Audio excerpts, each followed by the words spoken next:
આવેલ એસએમસી આવાસમાં પોપડા પડતા ભય, સૌરવ પોલીસ ચોકી પાસે આવાસમાં ફરી પોપડા પડ્યા। પાલ વિસ્તારમાં આવેલા એસએમસી આવાસમાં પોપડા પડતા ભયનો માહોલ છવાયો। સૌરભ પોલીસ ચોકી પાસે આવાસમાં ફરી પોપડા પડ્યા। લોકોમાં ભયનો માહોલ સર્જાયો। સ્થાનિકોએ તંત્રની કામગીરી સામે આક્ષેપ કર્યા। સુરત મનપાની કામગીરી સામે ઉઠ્યા સવાલ। મોડી રાત્રે લેબના પોપડા પડતા સ્થાનિકોની ઊંઘ ઉડી।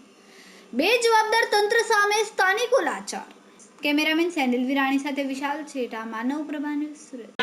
આપણે કાકા કેટલા વર્ષથી તમે રહેવું છો અહીંયા? અમે વેટ રોડ રહેતા હતા, હા હા, ત્યાંથી અમને અહીં ગાડી આપી દીધા। હા, કેટલા વર્ષથી અહીંયા રહ્યો છો તમે? કમસે કમ 7 વર્ષ, 7-8 વર્ષ થયા। તો 7-8 વર્ષમાં અહીંયા અવારનવાર પોપડા પડે જ છે અહીંયા? હા, ઉપર ઉપરના પડે છોકરાના છે। ઘરમાં પડ્યો છે મોટો પોપડો, મોટો પોપડો પડ્યો છે। લોકો ખાતા હતા ને છોકરી બેઠી હતી ને એના પગ પર જ પડ્યો। પંખો ક્યાંથી પડ્યો માસી? આ પંખો ઓલા પણ હતો ત્યાંથી પડ્યો।